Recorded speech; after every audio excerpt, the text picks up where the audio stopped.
ሻሊ እንኳን ደህና መጣ። እንኳን ደህና ቆያችሁኝ። ሙስሊም ነኝ እና ጥያቄ ለመጠየቅ ነበረ። እሺ፣ በርዕሱ ጥያቄ ካለ መጠየቅ ትችላለህ። እንዳይቋረጥ ኢየሱስ አምላክ ነው የሚለው ድምጽ ላሰማ። አዎ እንዳይቋረጥ። እሺ ቀጥል። ቆይ እሺ፣ አንዴ ማማ የሆነ ነገር ወይ አለን። እግዚአብሔር ይመስገን። ደህና ነሽ? አለሁ እግዚአብሔር ይመስገን። ቀጥሉሽ። ጥያቄን አንድ ሰው ማንም ሳያጨናንቀኝ እንድመልሱልኝ ነው። ልቀጥል ወደ ጥያቄ። ለምሳሌ አሁን እኔ ምን ብለህ ታስበኛለህ መሰለህ? ሙስሊምም ያልሆነ ምንም ያልሆነ ባዶ ጭንቅላት የያዘን ሰው ነኝ ብለህ አስብና ከዛ ምን ታደርግልኛለህ መሰለህ? እኔ አሁን ከመጽሐፍ ቅዱሱም አንጻር ዲስሪስፔክት እንዳይመስል ብዬ ነው። ኢየሱስ ይተኛል አይደል? ይመገባል፣ ይናገራል፣ ይተነፍሳል።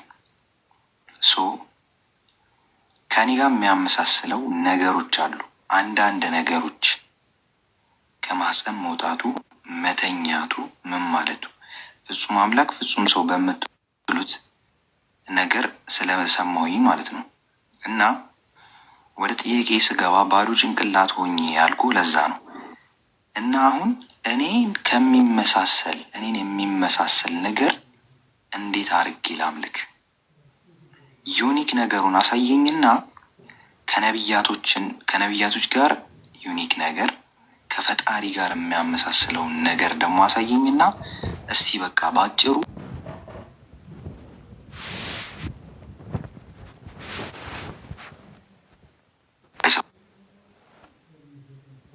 እና አንተ ከኔ ጋር የሚመሳሰልን ከማህፀን የወጣን የሚመገብን የሚራመድን ብቻ ከኔ ጋር ብዙ ተመሳስሎ ያለው ሰው አልልህም። ለሶስተኛ ጊዜ ትደግመዋለህ ወይ?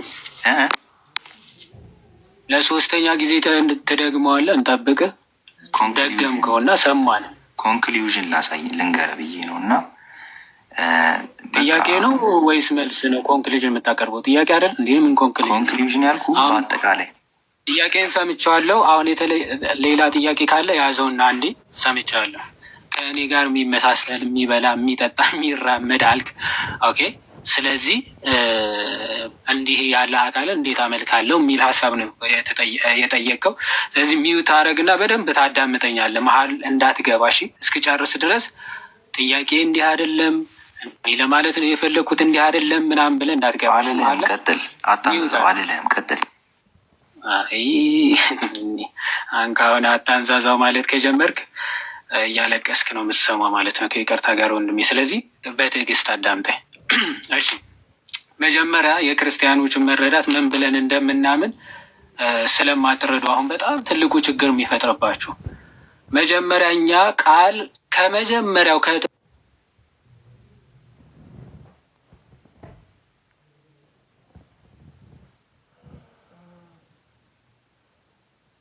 ቃል ነበረ፣ ቃልም በእግዚአብሔር ዘንድ ነበረ፣ ቃልም እግዚአብሔር ነበረ።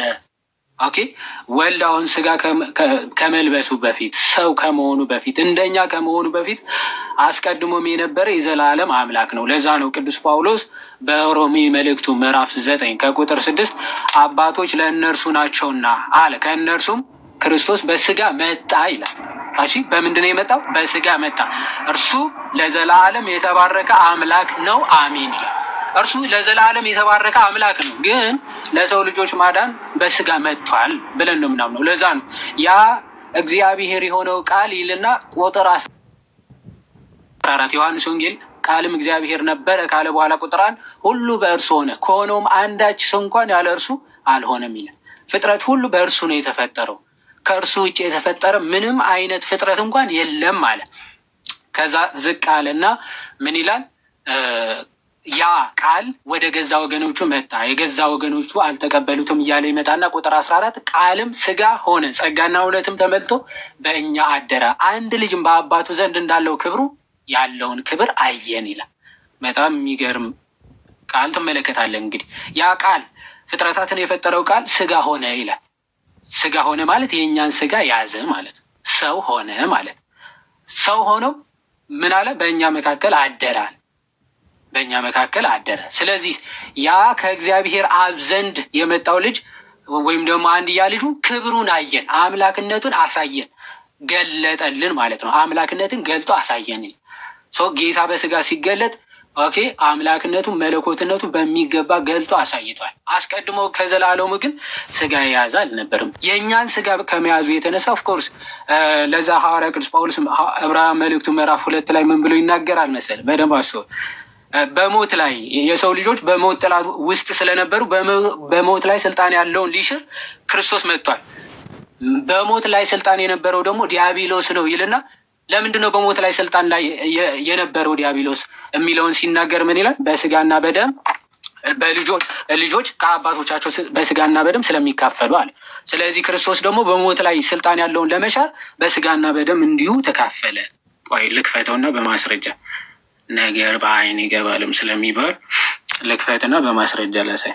ያው እንግዲህ አለ ልጆቹ በስጋና በደም ስለሚካፈሉ እርሱ ደግሞ በሞት ላይ ስልጣን ያለው በሞት እንዲሽር በሞት ላይ ስልጣን የነበረውን በሞቱ እንዲሽር ምን አለ? ይኸውም ዲያብሎስ ነው። በሕይወታቸው ሁሉ ስለ ሞት ፍርሃት በባርነት ይታሰሩ የነበሩትን ሁሉ ነፃ እንዲያወጣ በስጋና በደም እንዲሁ ተካፈለ ይላል። በስጋና በደም እንዲሁ ተካፈለ ምን ማለት ነው? የአብርሃምን ዘር ይዟል እንጂ የያዘው የመላእክትን አይደለም ማለት ነው።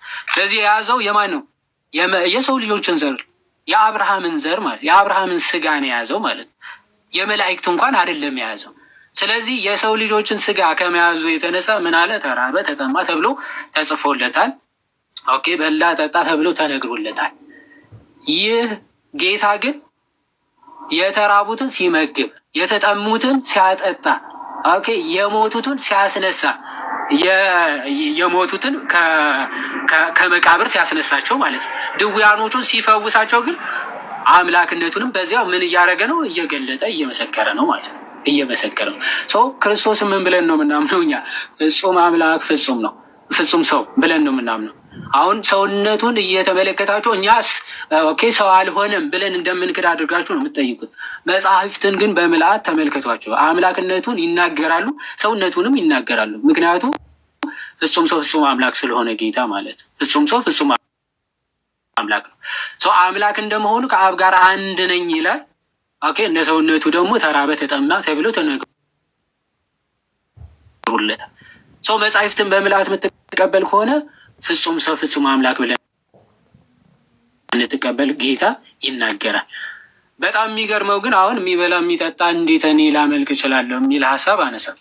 ክብር ይግባውና አምላካችን መድኃኒታችን ኢየሱስ ክርስቶስ በዚህ ሰዓት ያለውን ክብር ሐዋርያቶቹ ያውቁት የነበሩት በአካለ ዓይን ያዩት ሐዋርያቱ እንኳን በምን አይነት ግርማ እንዳዩት ስንመለከት ዮሐንስ ይሄ እንግዲህ ከጌታ ደረት ተጠግቶ ይማር የነበረውን ደቀ መዝሙር ተብሎ የሚነገርለት ዮሐንስ ክርስቶስን ካረገ በኋላ በምን አይነት ክብር ሲመለከተው እንመለከታለን። እንዲህ ይላል ከቁጥር ዮሐንስ ራዕይ ምዕራፍ 1 ከቁጥር 15 ጀምሮ ከቁጥር 13 ጀምሮ እንዲህ ይላል።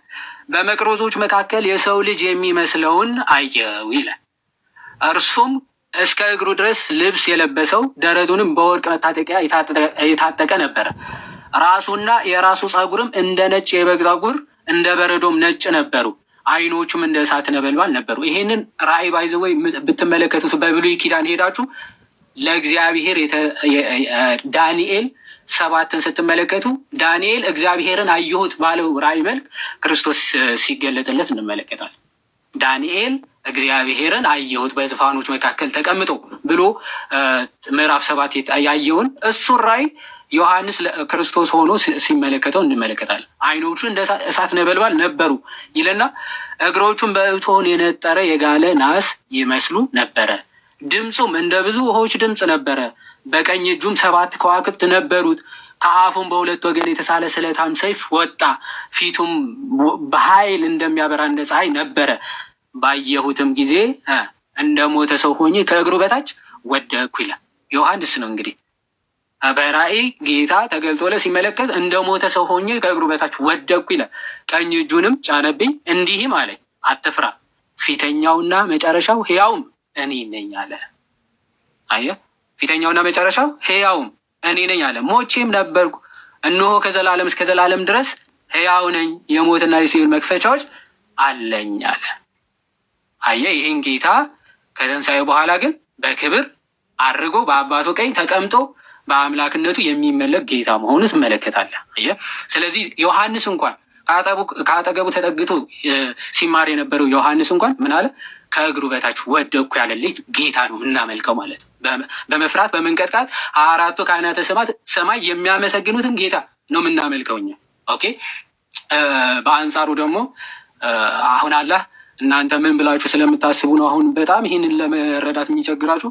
ሰመድ ነው አላህ፣ ሰመድ ነው ማለት ወደ ውስጡ የማይገባ ከውጭ ደግሞ ምንም ነገር የማይወጣ ድፍን ነው ብላችሁ ስለምታሙ ክብር ይግባውና ለፈጣሪ የማይገባ ቃል ነው። አሁን ፈጣሪ ድፍን ነው፣ ሶሊድ ነው፣ ጠጣር ነው ተብሎ አይነገርለትም። በእስልምናው ግን ፈጣሪያችሁ ጠጣር ነው ብላችሁ ስለምታምኑ፣ ጠጣር ማለት ድፍን የሆነ ወደ ውጭም ወደ ውስጥም የማይገባው የማይወጣው ማለት ነው። ኦኬ። እንደዚህ ያለ ፈጣሪ በባህሪ በተአምር ታይቶም ተሰምቶም አይታወቅም። የፈጣሪ ባህሪም አይደለም ድፍንነት። ኦኬ። ርኅራኄም ከውስጡ ባይዘው እዝነትም ራሱ የለውም ብላችሁ ነው የምታምኑ። እዝነት ራሱ ፍጥረት ነው ብላችሁ ስለምታምኑ ከባህሪው የሆነ ፍጥረት አዛኝ አይደለም። በባህሪው የሆነ ሰዓት እዝነትን ፈጠረ ወይም ደግሞ ርኅራኄ ራሱ ፈጥሮ አስቀመጣቸው ብላችሁ ነው የምታምኑ። ሶ እንደዚህ አይነት ፈጣሪ ስለምታመልኩ የጌታን ፍቅርና ርኅራኄውን ለመረዳት ትንሽ ይከብዳቸዋል። ስለ ሰው ልጆች ያደረገውን የከፈለውን ዋጋ ሊገባቸው አልቻለም ማለት ነው። አንድ ንጉሥ የገዛ ልጁ ወይም ሽንት ቤትም ይበል ጭቃ ውስጥ ቢገባበት የክብር ዙፋኔ ንግስናዬ ሳይል እዛ ልጁ የወደቀበት ጉድጓድ ውስጥ ወጥቶ ገብቶ ቢያወጣው ለልጁ ያለውን ፍቅር ይገልጻል እንጂ ንጉሱ ለልጁ ያለውን ፍቅር የሚያሳይ ነው እንጂ ልጁ ማለት ንጉሱ እንዴት ንጉስ ሆኖ እዚህ ጭቃ ላይ ይገባል ብለህ እንድትሳለቅበት የሚያደርግ አይደለም አይደል? ኦኬ። ልጁን ምን ያክል ቢወደው ነው፣ ልጁን ምን ያክል ቢያፈቅረው ነው እዚህ ውስጥ ገብቶ ያወጣው ብለህ ትደነቅለታለህ። ልክ እንደዚያው ፈጣሪ የፍጥረቶቹ መውደቅ አሳስቦት፣ ኦኬ፣ ለፍጥረቶች ያለውን ፍቅር ገዶት የእኛን ስጋ ለብሶ መጥቶ ሊያድነን ስጋችንን ለብሶ ሞታችንን ሞቶ ትንሣኤውን ሲሰጠን ያለውን ፍቅሩ ትደነቅበታለህ እንጂ እንዴት አምላክ እንዲህ ሊያደርግ ይችላል እያል ልታፌዝበት አይገባም። ለዛ ነው ሐዋርያ ቅዱስ ጳውሎስ የመስቀሉ ቃል ለሚጠፉት ሞኝነት ነው፣ ለእኛ ለምንድን ግን የእግዚአብሔር ኃይል ነው ብሎ የተናገረው። ይሄ የእግዚአብሔር ፍቅር ለሚረዳ ሰው ታላቅ መደነቅ ይሆንለታል። በህይወት ዘመኑ ራሱ ጌታ ለእሱ የከፈለለትን ዋጋ እያሰበ እድሜ ልኩን ሲያለቅስ ይኖራል። ለፈጣሪ ማለት ስለ እሱ ክፋት የከፈለለትን ዋጋ እያሰበ ሲያለቅስ ይኖራል። በአንጻሩ ደግሞ ፍቅሩ ያልገባው የተደረገለትን ውለታ ያላሰበ ደግሞ በዚህ ሊያፌዝ ሊቀልድ ይሞክራል። እኛ ግን በጭራሽ አናፍርበትም። ጌታችን ራሱ አላፈረበትን ስጋችንን መያዝ ፈጽሞ እኛ ደግሞ ልናፍርበት አንችልም ማለት ነው። አንችልም። ከዚህ አንጻር ነው ተባረክ ዮሐዴ። ሁለተኛ ቆሮንቶስ ምዕራፍ 5 በዛው ዮሐዴ ከፈተለት ሜቢ ክርስቶስ በስጋ እንዳወቅ ነው። አንድ ሰው ነው ማወራው ብዬ ነበር። አይ ከፍቶ እንዲያሳይ ነው። ተረጋጋ። አንድ ሰው ሆነ ሁሉ እዚህ ጋር ያሉ እንዳለ ክርስቲያኖች ናቸው። እዚህ ጋር ለጭቅጭቅ ለመማር አይደል የገባው? ማስረጃውን እንዲያሳይ ነው። አይ ሁለተኛ ቆሮንቶስ ምዕራፍ 5 ላይ አሁን ጥያቄዎችን እያያዝ ሲመለስልህ እኮ እንትን ማለት ነው። ማስረጃዎችን እያያዝክ ምን እንዲመለስልህ ከሆነ ችግር የለውም። ማስረጃዎችን ትይዝና ካልገባ አያይዘህ የምታንብለት አሁን ይሄ ሁለተኛ ቆሮንቶስ 5 ካነበብክ በኋላ ኤፌሶን 4 ከቁጥር 7 እስከ 10 ላይ ስታነበው ክርስቶስ በሁሉ ቦታ እንደሚገኝ በሁሉ ቦታ የሚገኝ ኦምኒ ፕሬዘንት መለኮት መሆኑን ይናገራል። አያይዛም በብለት ለማለት ነው። ቀጥል።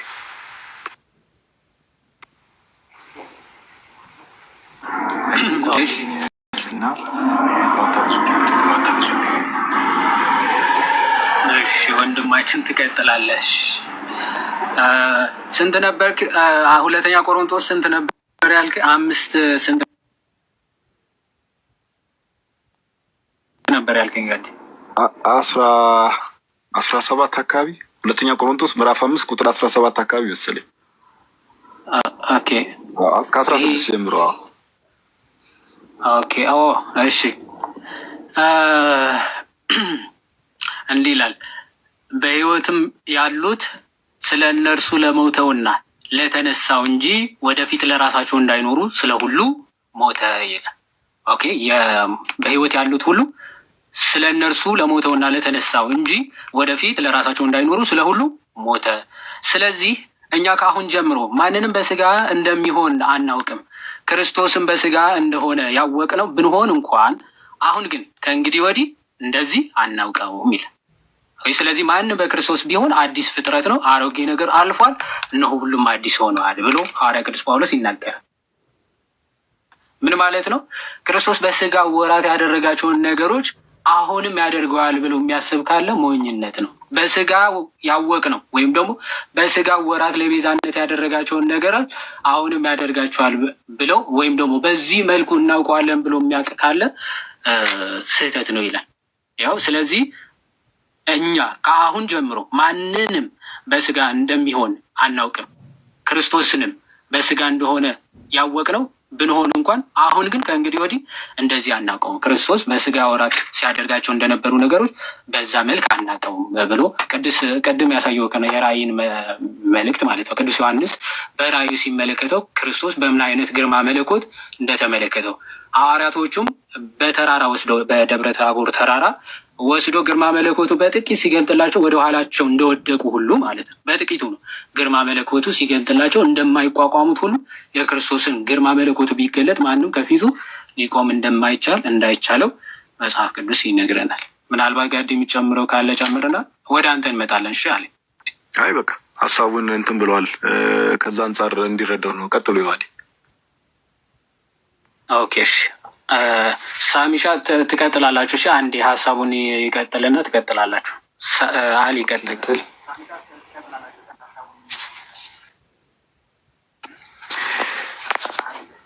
አሊ በንግግር ነው እስካሁን እየነገርከኝ ያለኸው እና ታዳምጠኛለህ። ምንም ጣልቃ እንዳገባብኝ እንዳንተው እንዳዳመጥኩ ጥያቄ እየጠየቅክ ነዋ እና ቆይ ጥያቄ ነው እየነገርከኝ ያለው እንዲህ ነው አሊ።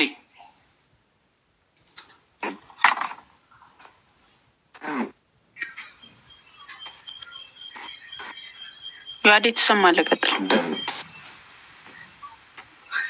የእሱ ነው የኔ ነው የሚቆራረጠው?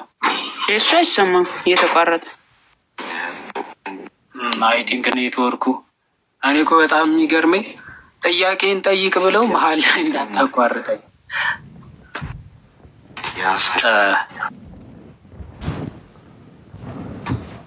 አሊ ኔትወርክ እየተሰማ አይደለም እና እንትን ብለህ ብትመጣ አሪፍ ነው። ኔትወርክን አጀስት ብታደርገው ጥሩ ነው። አሁን አይሰማም? ኦኬ አሁን ይሰማል። በደንብ ስማኝና ጥያቄ እየጠየቅ ነው ውይይት ነው እየተወያየ ያለ። አይሰማም? አይደለም እኮ ጠየቁ እኮ ነገርከኝ እኮ የራስን ሀሳብ እኮ ነገርከኝ። እኔ ደግሞ በነገርከኝ ሀሳብ ላይ የራሴን ሀሳብ ልንገርህ። የአንተን ሀሳብ ልንሰማ እኮ አይደለም ቁጭ ያልነው። ጥያቄ አለ። ጥያቄ ያልተመለሰልህ ካለ ይኸውልህ ስማኝ፣ አንድ ሚዩት አድርገውና ላግ እያደረገ ስለሆነ አንድ ያስተካክለናና አሁን እያልኩ ያለሁት እሱን እኮ ነው። ስማኝ አንዴ ስማኝ፣ ሚዩት አድርገውና ትንሽ እየቆየ ስለሆነ የሚደርሰው ስማ። ምን እያልኩ ነው? አንተ ጥያቄ እየጠየቅ በወሬ ንግግር እንጂ በተግባር እያሳየን አይደለም። እሺ አንዴ ተመልሰህ ግባሽ። እየቆየ ስለሆነ እንትን የምትለው ደግመህ ላክና አስገባዋለሁ። እየሰማ ከሆነ ታች ሆነ ምንድን ነው እያልን ያለ ነው? እኛ ጥያቄ እየተቀበልን ነው አይደል? እኛ መልስ ሰጠን። ከዛ ለምላሻችን ሪፍሌክሽን አሰጡም። ኦኬ ግልጽ ያልሆነ አንድ ጥያቄ ድጋሚ ይሰጣችኋል። እንዲህ ብለህ ነበር ከመጽሐፍ ቅዱስ ግን እንዲህ ይላል። ኦኬ ጥያቄ ፈጠረብኝ ብሎ ጥያቄ ኦኬ ካልተመለሰ ጥያቄውን እንደገና እኔ የጠየኩት ይሄን ነበር ብሎ ለማንሳት እንጂ እኔ በመለስኩት ላይ ሪፍሌክሽን እንድሰጥ አይደለም። ኦኬ ምክንያቱም ውይይት አይደለም የገባው። ትጠይቃለህ፣ ካልተመለሰልህ ያልተመለሰልን ይሄ አልተመለሰም ብለህ ነው የምትጠይቀው። አይ ውይይት ነው የምፈልገው ካላችሁ ደግሞ ውይይት ሰዓቱ ስለሚኖረ እያነጻጸርን እናይበት ሰዓት ላይ ትመጣላችሁ። አይ ቲንክ እንደዛ አይደለም ማማይ ፕሮግራም ጥያቄ እንዲጠይቁ ነው። አዎ ስለዚህ አንተ በሰጠው ላይ ሪፍሌክሽን ልስጥ አይባልም። ዲቤት አይደለም። አሊ ካለ እሺ ቆይ አንዴ ላስገባውና ትቀጥላላችሁ። እሺ ወንድሞች ከይቅርታ አሊ ይሰማል? ይሰማኛል። የተናገርኩትን ሰምተኛል? በደንብ ሰምቻለሁ። ስለዚህ አሁን ካነሳሁት ሀሳብ ላይ ወይም ደግሞ አሁን ስጠቅሳቸው ከነበሩ ጥቅሶች ያልገባህ አለ? ያልገባህ እንደዛ እኮ ነው አሁን እያልኩ ያለሁት። እንደዛ እኮ ነው እንጂ እኮ ሌላ ጥያቄ አይደለም፣ ወይም ሪፍሌክሽን እያነሳው አይደለም። እሺ ቀጥል። እሺ እንደዛ ከመሰለ ይቅርታ አድርግልኝና ማለት ነው። እና ያልኩት አሁን እስካሁን በነገርከኝ ላይ አላሳምን አለኝ። በቃ ባጭሩ ማለት አላሳምን አለኝ ስለ ንግግር ብቻ ሆነብኝ። የአምላክነት ባህሪን እያየሁት አይደለም እሱ ላይ ነው አሁን እያልኩ ያለሁት። እሱን እንትን አለብኝ ነው አሁን እያልኩ ያለሁት እንጂ ሌላ ጥያቄ እያነሳሁ አይደለም። ካልተሰማ ደግሜዋለሁ። አይ ሰምቻለሁ። አሊ አልሻዬ አሁን ምንድን ነው የምታደርገው መሰለህ? አሁን ሚዩት ታደርገዋለህ አንዴ ከይቅርታ ጋር የሆነ የሚደርብ ነገር አለ በሌላ ድምፅና ሚዩት አድርገው ራስህ። እሺ ቴንክ አሁን አሊሻ ምንድን ነው ያደረግከው? አላሳምን አለኝ የሚል ሀሳብ ነው ያነሳው። ይሄ አሁን አላሳምን ያለን እንግዲህ ምንድን ነው የምታደርገው? እግዚአብሔር አምላክ ሆይ ወይም ደግሞ እውነተኛ ጌታ ሆይ ወደ እውነቱ እንድመጣ ግለጽልኝ በማለት አንድ ነገሮች በጸሎት ስለሚፈቱ ማለት ነው።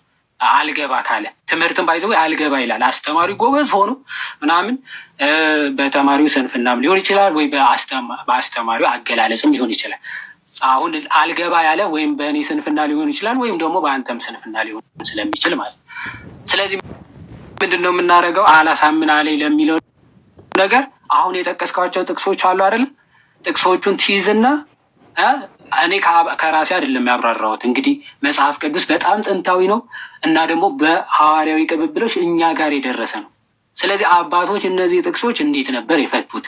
እስልምና ከመምጣቱ በፊት የነበረው ክርስትና ሲታመንበት የነበረው መረዳት እንዴት ያለ ነው ብለህ ወደኋላ ሪፈር አድርጎ ማጥናት በደንብ ይፈልጋል።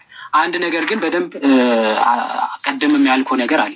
ይሄ አንዳንዴ ሰብኮንሽስሊ የምንሞላበት መሞላት አለ። ሰብኮንሽስ ማለት ዝም ብለን ከህፃንነታችን ጀምረን እንመንበትም አንመንበትም ዝም ብሎ የሚነገረን ነገር አለ። አሁን ለምሳሌ በእስልምናው አላህ አይወልድም አይወለድም አንድ ነው የሚለው እንዴት ያለ አንድ ነው? ምን አይነት አንድነት ነው? ለምንድን ነው የማይወልደው የሚለው ሳትጠይቅ ዝም ብለህ በጭፍን ይሄንን ትሞላለህ። ከዛ ፈጣሪ እንዴ ልጅ አለው የሚለውን ሲመጣ አንተ የምታውቀው ሳብኮንሽስ የተሞላው ይሄን ስለሆነ ያንን ለመጣል በጣም ስለሚከብድ ለመጣል ስለሚከብድ ስላሳመንህ እኮ አይደለም፣ ምክንያት ስላለህ እኮ አይደለም፣ እውነት ስለሆነ እኮ አይደለም። ግን በቃ አንተ የተሞላው ከህፃንነት ጀምሮ የተሞላው ይሄ ስለሆነ ያንን ለመጣል ይከብዳል። ፈጣሪ ለምንድነው የማይወልደው? አክቹዋሊ አይወልድም አይደለም የሚለው ቁርአኑ ራሱ አይወልድም አይወለድም አይደለም፣ አልወለደም አልተወለደም ነው የሚለው። ስለዚህ አልወለደም ማለት አይወልድም ማለት አይደለም፣ ፎር ፊቸርም አይደለም። የማይወልድበት ምክንያት ደግሞ ከፍ ብሎ ሲናገር ከውስጡ ምንም አይወጣም ወደ እሱም ምንም አይገባም የሚል አስተምሮ ስላላችሁ ማለት ነው። ይህንን ሱረቱል ኢኽላስ ነው እየተናገርኩ ያለሁት። ሱረቱል ኢኽላስ 112ኛ ምዕራፍ ላይ አላሁ ሰመድ የሚለው እነ ኢብን አባስ ምን ብለው ነው የሚፈቱት? ጠጣሪ የሆነ ድፍን የሆነ ወደ ውስጡ የማይገባ ከውስጡ ምንም የማይወጣ ነው ብለው ስለሚናገር ማለት ነው። በእንደዚህ አይነት እምነት ስለመጣ ለዛ ከብዶ ሊሆን ይችላል። ግን እውነተኞቹ ነቢያት ከጥንት ጀምረው ሲሰብኩት የነበረው ጌታና አምላክ ግን እንዴት ያለ ነው? ይኸው መጽሐፍ ቅዱስ ጠቅሼ ከቁርአን የሚቀድመው መጽሐፍ ጠቅሼ እያሳየው ከጥንት ከብሉይ ጀምር ካልከኝ እጀምርልሃለሁ። ትንቢተ ኢሳያስ ምዕራፍ 9 ከቁጥር 6 ቅድም ሲጠቅሱት ነበረ። ሕፃን ተወልዶልናል፣ ወንድ ልጅም ተሰጥቶናል፣ አለቅነትን በጫንቃው ላይ ይሆናል፣ ስሙም ድንቅ መካር፣ ኃያል አምላክ፣ የዘላለም አባት፣ የሰላም አለቃ ተብሎ ይጠራል። ይሄ ከጌታ መምጣት ከ600 ከ700 ዓመት በፊት የነበረ ነቢይ ነው። እንግዲህ ኢሳያስ ማለት ነው። ይህ ብቻ አይደለም። ጠቢቡ ሰለሞን ምን ብሎ ተናግሯል? በመጽሐፈ ምሳሌ ምዕራፍ 30 ከቁጥር 4 ላይ ውሃን በልብሱ የቋጠረ ነፋሳትን ያዘዘ ወደ ላይ የወጣ የወረደስ ማን ነው? ታውቁት እንደሆነ እሱን ማን ነው? የልጁ ስም ማን ነው ብሎ ይናገራል። እዚህ ፈጣሪ ልጅ እንዳለው ይናገራል መጽሐፍ ቅዱስ ይህንን በሚገባ ይነግረናል። ይሄ ከወንጌል መጽሐፍም አስቀድሞ ከክርስቶስ መምጣትም አስቀድሞ የነበሩ መጽሐፍትን ነው እየጠቀስኩልህ ያለው። ሐዲስ ኪዳኑ ደግሞ በግልጽ ልጁ በስጋ ተገልጦ ስለ አምላክ ነገረን። ስለዚህ እሱን ነው የገለጥኩልህ። ከራሴ ወይም ከራሳችን ክርስቲያኖች አምጥተን የምንናገረው ቃል ስለሌለ ማለት ነው። ያንን ማጥናት ያንተ ግዴታ ይሆናል። አሊ ልቀጥል? ከጨረስክ ምን ትቀጥላለህ? ምንም እንኳ ሀሳብ አልሰጠውም። ማድረግ ያለብን ነገር ነው የተናገርኩት እና ከተዋጠልህ ትዋለ፣ ካልተዋጠልህ ደግሞ ልክ ነህ። ወይ ያልከው ነገር አሊ ወይ አሁን ምን ስለ ዮሐድ ከቅድም ጀምሮ አብራርቶላል እና እንደው ሰዓት አምላክነት የሚመስል ነገር አላየውም። በመጽሐፍ ቅዱሱ ኢየሱስ ክርስቶስ ከሰማይ ነው የመጣው አይደል? ከመኔ እናንተ መጽሐፍ ቅዱስ ታዲያ ምኑን የትኛውን መጽሐፍ አንብበ ነው? አሁን ችግሩ ታች ያላችሁ ሰዎች አስተውሉ። አሁን ዮሐድ የቀደም ሲገባ ምንድን ነው ያለው? እኮ አላልኩህም እኔ እኮ ቆይ በቃ ዮሐድ የቀደም ያለን ሰምታላል። ሲገባ መጽሐፉ ላይ አይቼ አላሳመነኝም አይደለ? አላሳመነኝም ብሎ ነው እንግዲህ መጽሐፍ ቅዱሱ ላይ ክርስቶስ ኢየሱስ ከሰማይ ነው የመጣው ተብሎ ሲጠየቅ ደግሞ እኔ እናንተ መጽሐፍ አላውቅም ይላል። እንደው ኧረ እባካችሁ እንደው በቀናነት ለማውራት ገቡ። እንደው ዝም ብሎ ሰዓት ለማቃጠል ባትገቡ መልካም ነው እና ቃሌት ያሰማልን። ዮሐድ ቃሌት ያሰማልን። ዮሐድ ቃሌት ያሰማልን። እናመሰግናለን። እግዚአብሔር ይስጥልን። ኢብን ሳሊህ ነው የሚለው ሳላ ሰላም እንደምናችሁ ማማዬ፣ ሁላችሁ እንደምናችሁ? እግዚአብሔር ይመስገን። ሰላም እንኳን በሰላም መጣ። ማንም በል እና ከየት ቤተ እምነት ነህ? ኢብን ሳሊህ ሙስሊም ነህ? እሺ።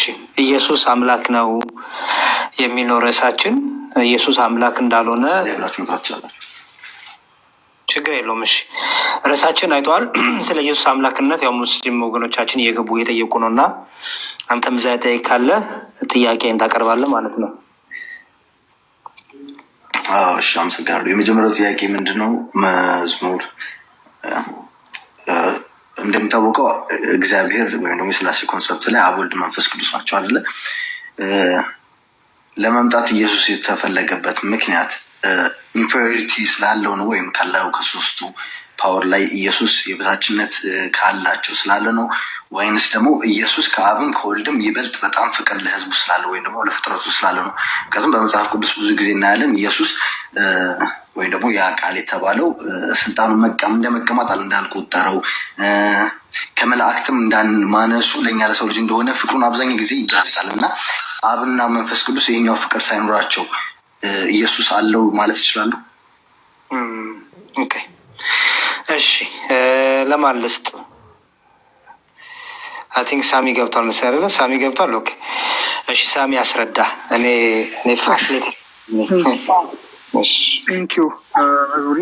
ትንሽ አሁን ኔትወርክ አስወጥቶኝ ነው። እንግዲህ ምን ብሎ ተናገረ? ጌታችን ኢየሱስ ክርስቶስ ወልድ ምስጋና ለስሙ ይሁን በስጋ የመጣው ለሰው ልጆች የተለየ ፍቅር ስላለው ወይ ነው?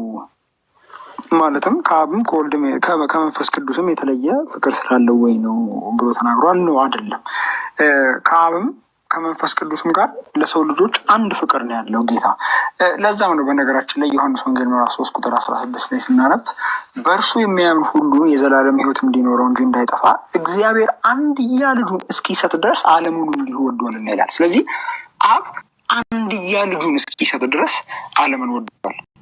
ወገኖች፣ አንድ ልጅን መስጠት በጣም ትልቅ ፍቅር ነው። እዚህ ያላችሁም ዘፍጥረት 22 ላይ እግዚአብሔር ለአብርሃም አንድ ልጅን ስጠኝ አይደል ያለው? አንድ ልጅን መስጠት እጅግ በጣም ትልቅ ፍቅር ነው። አንድ ልጅን መስጠት ማለት ነው። ስለዚህ እግዚአብሔር ፍቅሩን ልጁን በመላክ ነው የገለጸው። ስለዚህ አብ ያለው ፍቅር ለሰው ልጆች ያለው ፍቅር ራሱ ወልድ ለሰው ልጆች ያለው ፍቅር ነው።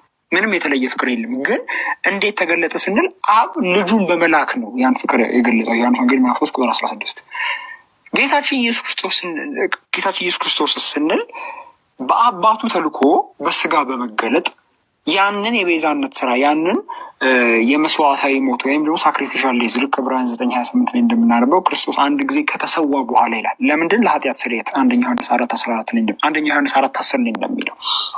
ስለዚህ የእኛን ኃጢአት ለማስተሰረይ የሚሰዋበትን መስዋዕታዊ ሞት ወይም ደግሞ ሳክሪፊሻል ዴዝ ለማድረግ በስጋ መጣ በአባቱ ተልኮ። ሮሜ 8:3 የገዛ ልጁን በኃጢአተኛ ስጋ ምሳሌ ልኮ አድርጓልን ይላል። ስለዚህ አብ ልጁን ያው ራሱ ያለ ለሰው ልጆች ያለውን ፍቅር የገለጸው ልጁን በመላክ ነው።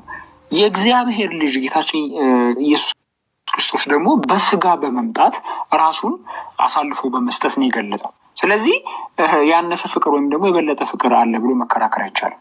ማኒፌስት ያደረገበት የተገለጠበት መንገድ እንጂ የተለያየው ፍቅሩ አንድ ነው።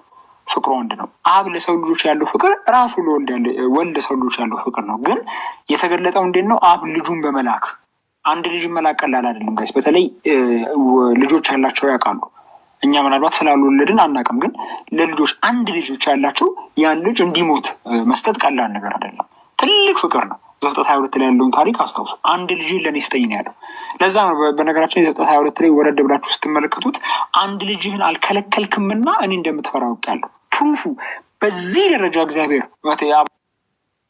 አብርሃም እግዚአብሔር እንደሚፈራና እንደሚያምን ፕሩፉ እግዚአብሔር እንደሚወድ ማረጋገጫው አንድ ልጁ ለመሰዋት እንኳ አልሳሳም። ስለዚህ አንድ ልጁን ለመስጠት በጣም ትልቅ ፍቅር ነው። በጣም እጅግ በጣም ትልቅ ፍቅር ነው አንድ ልጅ ለመስጠት ማለት።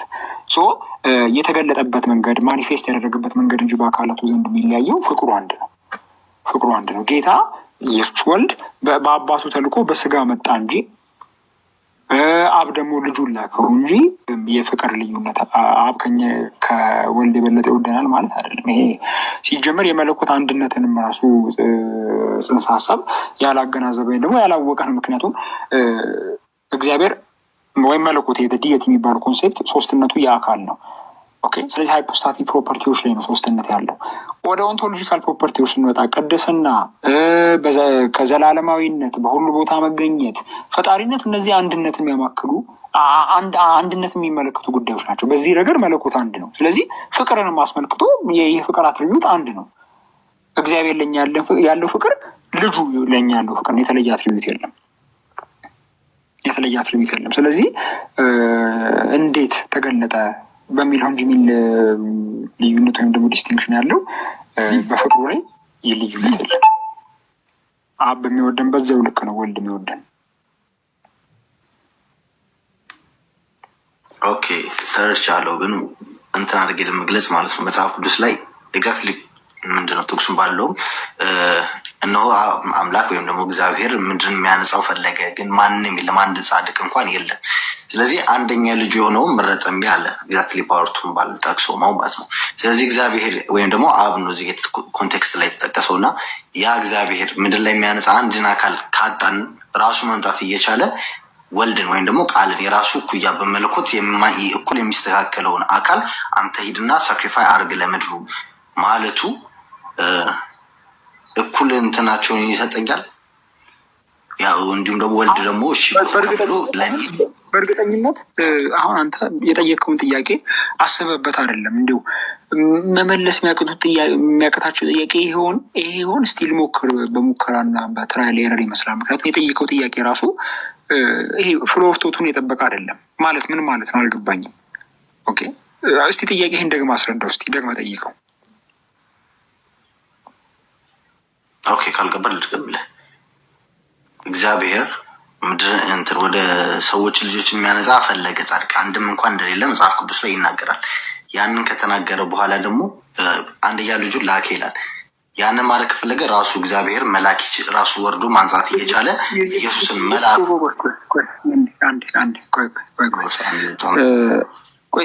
የትኛውን ጥቅስ ነው እየጠቀስክ ያለው አንተ?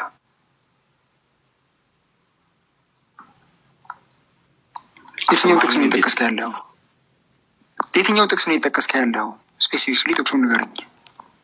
በአውዱ እንመልከተው። በአውዱ መመልከት ስለሚያስፈልግ ማለት ነው። ቅድም እኮ ነግሬሃለሁ። ስፔሲፊካሊ ጥቅሱን አላስታውሰውም እኮ። ስፔሲፊካሊ ጥቅሱን ማስታወስ ያስፈልጋል። ለምን መሰለህ?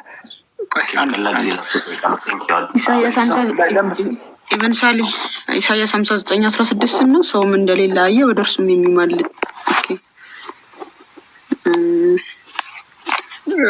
ቅድም ባይዜ ምን አልሽ ማማዬ? ኢብን ሳሊ ጨዋ ልጅ ነው ነው በስርዓት እንትን ናግባ ይብሳል ናግባ ኢብን ሳሊ ግን ቅድም በተጠየቀው ጥያቄ ላይ አሁን ኔት አስወጣኝ እንጂ ሰሞኑን በጣም ኔት እያስቸገረኝ ነው። በኢየሱስ ግን ቅድም በተባለው ነገር ላይ ግን አንድ ሰው ቢከፍትልን መጽሐፍ ቅዱስ አንድ ኤፌሶን 4:7-10 በጣም አስፈላጊ ነጥብ አለ። ጌታችን ኢየሱስ ክርስቶስ በመለኮቱ በሁሉ ስፍራ ይገኛል። ኦምኒ ፕሬዘንት ነው። አያችሁ፣ በሱ ነገር ላይ አንዳንድ ነገር ብንባባል ደስ ይለኛል። ቆይ ለነገሩን የመክፈት እችላለሁ መጽሐፍ ቅዱስ። ቆይ እሺ፣ ሳሚዬ እንዴት ነህ? ሰላም ነው ወይ? ሰላም ቃልሻ ተጠፋፋን ደግሞ ለረዥም ጊዜ። እኔ ጠፍቼ ነው ሁላችሁም ጋር።